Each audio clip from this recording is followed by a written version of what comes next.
Tamil Nadu Congress committee தலைவர் மரியாதைக்குரிய செல்வ பெருந்தகை அவர்கள் அளித்த பேட்டியின் பதிலாக, அதாவது இந்தியா கூட்டணிக்கு விஜய் அவர்கள் வர வேண்டும் என்று மாண்புமிகு செல்வ பெருந்தகை அவர்கள் ஒரு வேண்டுகோளை வைத்ததற்கு பதிலாக பாரதிய ஜனதா கட்சியினுடைய தலைவர் அண்ணாமலை அவர்கள் கூறியிருக்கக்கூடிய பதில் ஏற்புடையதாக இல்லை.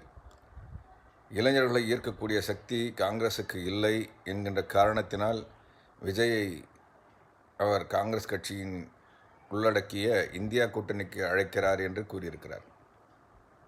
பாரதிய ஜனதா கட்சியினுடைய ஆள் சேர்ப்பு அல்லது இளைஞர்கள் என்று அண்ணாமலை கூறுவது யாரை என்று பார்த்தோமானால், பெருவாரியான ரவுடிகளையும் கொலை குற்றம் சாட்டப்பட்டவர்களையும் கொள்ளைகளுக்கு ஈடுபட்டவர்களையும் தான் பாரதிய ஜனதா கட்சியிலே அவர் இளைஞர் என்று கூறிக்கொண்டிருக்கிறார்.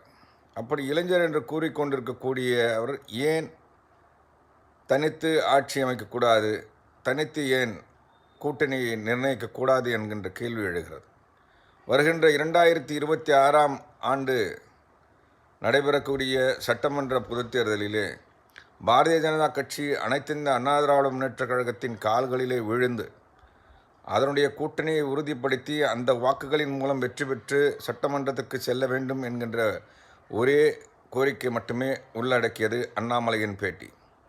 கடந்த 3 மாதங்களுக்கு முன்னால் பேசிய வீரவசனங்கள், உதவாக்கரை, ஒன்றத்துக்கும் உதவாதவர் எடப்பாடி பழனிசாமி என்று கூறிய அதே வார்த்தைகளை இன்று பிரயோகித்து அவர் அதிமுகவை விமர்சிக்க தயாராக இருக்கிறாரா என்பதை உறுதிப்படுத்திக் கொள்ள வேண்டும்.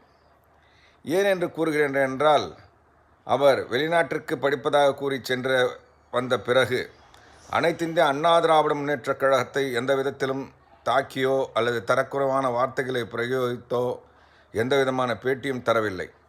இதிலிருந்து அவர்கள் அனைத்திந்திய அண்ணா திராவிட முன்னேற்றக் கழகத்தின் உடன்பாடு வைத்துக் கொள்வதற்கும் கூட்டு வைத்துக் கொள்வதற்கும் தயாராக இருக்கிறார்கள்.